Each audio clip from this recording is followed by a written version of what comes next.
The autonomy of women is a pivotal facet of feminism in our developing society that has raised various questions on whether or not women have such a right to self-determination. Many have become aware of this tireless fight within the contentious topic of abortion rights, where legislators' hands have been forced to determine the degree of autonomy women possess once they have become pregnant. Throughout history, women have fought for their individual rights to be enumerated within legislation and society, but time and time again, there is a recurring issue that boils down to the same question we ask today. Do women really have full autonomy over their own bodies as human beings?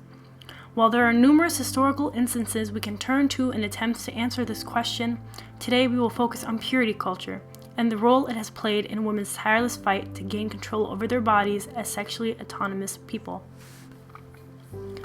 While the concept of purity culture can be traced back thousands of years with the rise of Christianity, we should first turn towards the 1970s to form a better understanding of contemporary purity.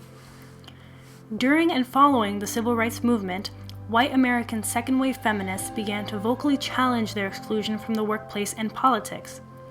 According to PBS, at the core of sexual revolution was the concept, radical at the time, that women, just like men, enjoyed sex and had sexual needs.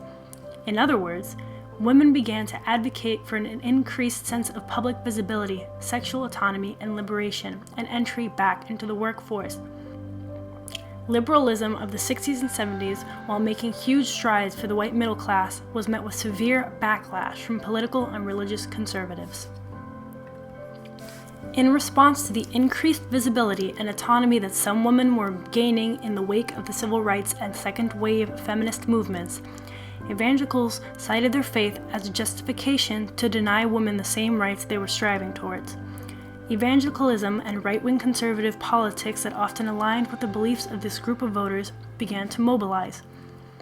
In addition to the legislative pushback against the feminist movement, Christian sects used the concept of purity as a social-cultural agent of policing women in order to prohibit their feared sexual promiscuity.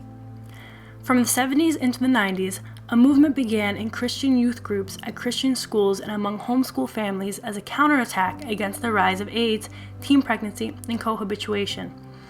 A correlation was drawn between sexually transmitted diseases, babies born out of wedlock, and a lax attitude to marriage and premarital sex. The fear that the church would no longer be able to control their female members was paralyzing to those in power.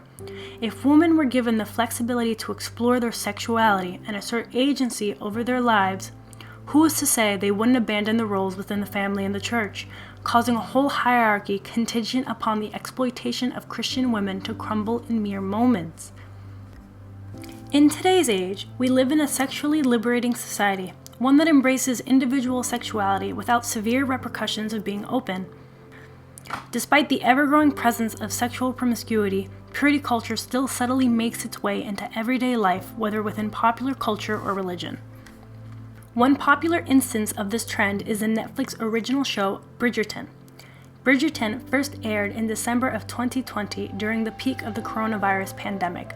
The show was a hit, with over 80 million Netflix subscribers tuning into the scandalous plotline. Based on the book series by Julia Quinn, Bridgerton is a fictional romance show which centers itself around London high society during the peak of the social season, courtship. The show follows several characters as they search for love in a high-energy London during the Regency era.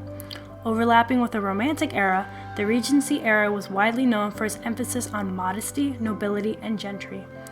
Bridgerton follows the relationships between male and female characters and highlights the stark differences in social expectations between the opposite sex. While the show is sexual in its nature, there are conflicting tropes shown throughout the show. While the women are expected to engage in modest and appropriate interactions with the members of the opposite sex, men are not held to any such standard.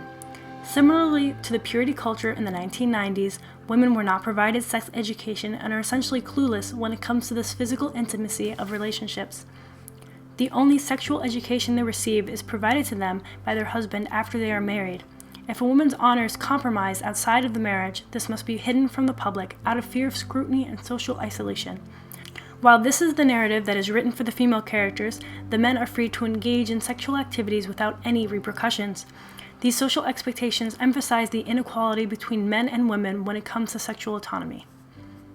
We also see similarities within Bridgerton and our current social expectations held against men and women. Cisgender heterosexual men are allowed to be free with their sexuality to the highest degree. Nonetheless, this social expectation still does not apply to women. Cisgender heterosexual women are still expected to act modestly in an ever-growing sexually liberated society, and those who reject this norm are perceived as disgraceful in the name of the female species.